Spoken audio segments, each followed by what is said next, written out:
धार्मिक पर्यटन को पूरे उत्तर प्रदेश के अंदर बढ़ावा देने का काम किया है। मित्रों, मोदी जी की जब सरकार आई तब मोदी जी ने कहा था कि मेरी सरकार देश के करोड़ों गरीबों, आदिवासियों और दलितों की सरकार होगी, पिछड़े समाज की सरकार होगी। और मोदी सरकार ने 7.5 साल में इसको चरितार्थ कर दिखाया है। मैं सिर्फ उत्तर प्रदेश की बात करता हूं। अखिलेश भाई सुनते हो तो जरा जवाब दे देना कि आपके शासन में और बहन जी के शासन में 20 साल में ये सब क्यों नहीं हुआ था। जरा जवाब तो देना, आपने भी कम शासन नहीं किया है। देना चाहिए नहीं देना चाहिए भाई, जरा जोर से बोलो, देना चाहिए नहीं देना चाहिए। मित्रों, 1,67,00,000 गरीबों के घर में मोदी जी ने गैस का चूल्हा फ्री ऑफ कॉस्ट पहुंचाकर धुएं से मुक्त। एक गरीब के घर में जब गैस का चूल्हा पहुंचता है तो पूरा घर धुएं से मुक्त हो जाता है। बीमार आदमी का तो भला होता है, खाना पकाने वाली मां की आंख की ज्योति भी नहीं जाती, फेफड़े भी इसके सलामत रहते हैं। लगभग 2,61,00,000 शौचालय बना रहे। 2,61,00,000 घर ऐसे थे जिसमें शौचालय नहीं था। मित्रों, वो परिवार की महिलाओं की स्थिति की आप कल्पना करते हो। इसलिए उत्तर प्रदेश में शौचालय को इज्जत घर नाम दिया है, जिसने महिलाओं का सम्मान बढ़ाने का काम किया है।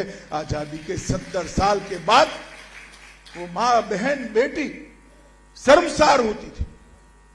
आज मोदी जी ने ये 2,61,00,000 परिवारों की 10 करोड़ बहनों को, भाइयों को आज शौचालय देकर उनका सम्मान करना का काम किया।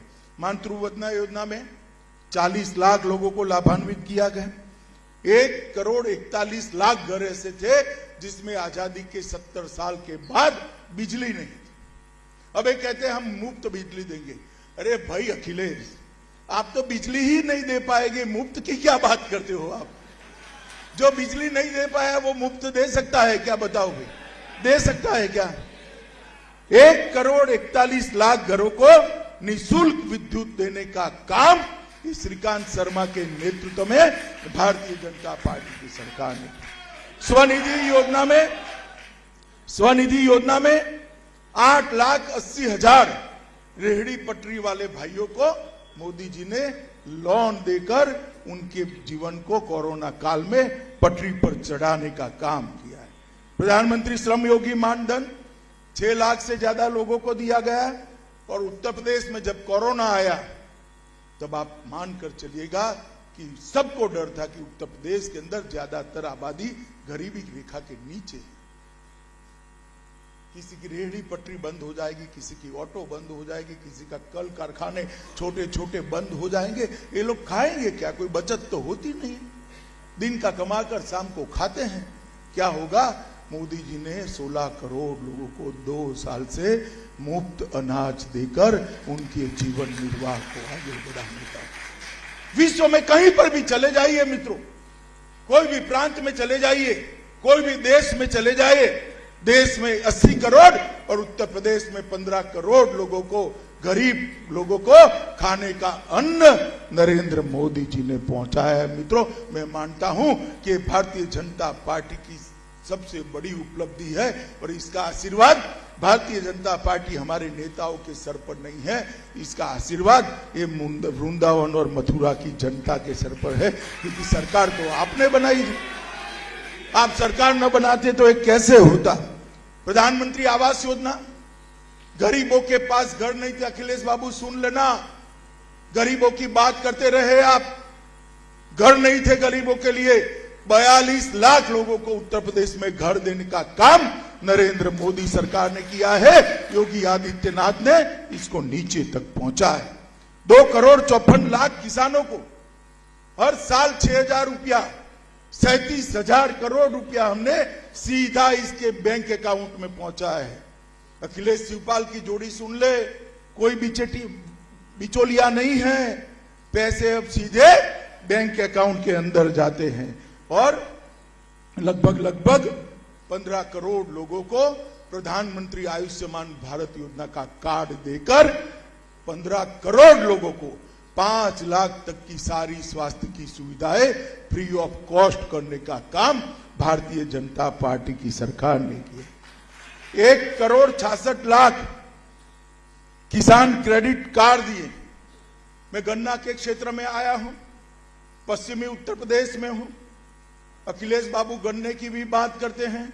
भैया अखिलेश, आपके राज्य में रिकॉर्ड लेकर आओ जनता के सामने, कितना पेमेंट हुआ था। ये बुआ भतीजा दोनों के राज्य में 55,000 करोड़ का पेमेंट हुआ था। कितना हुआ था, जोर से बोलो भाई। भारतीय जनता पार्टी ने 1,48,000 करोड़ रुपया का पेमेंट। ये बुआ भतीजा के राज्य में 42 गन्ना मिले थी, 21 कर गए, 21 बंद कर दी ना। उसमें गबन भी हुआ, सीबीआई इंक्वायरी चल रही है।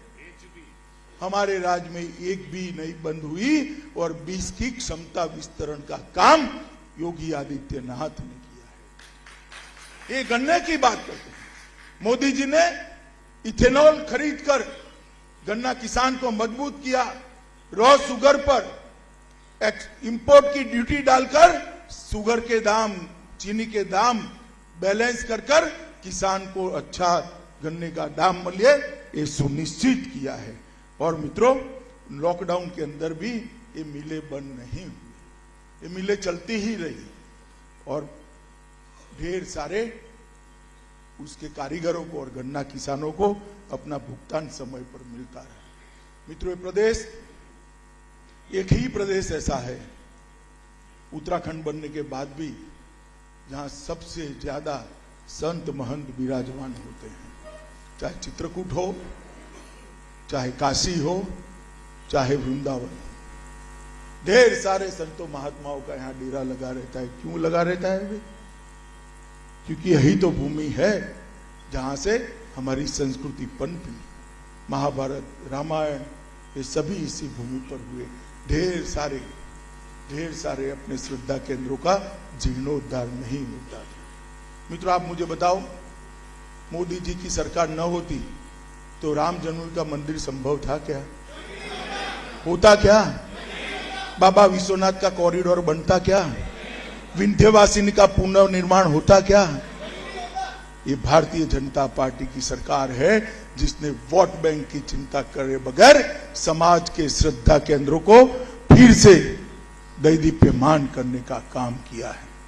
मित्रों, आपने दूसरी बार मोदी जी को वोट दिया? पूर्ण बहुमत की सरकार बनाई? हमें हमेशा कहते थे, अखिलेश जी हमेशा कहते थे कि मंदिर वहीं बनाएंगे मगर तिथि नहीं बताएंगे।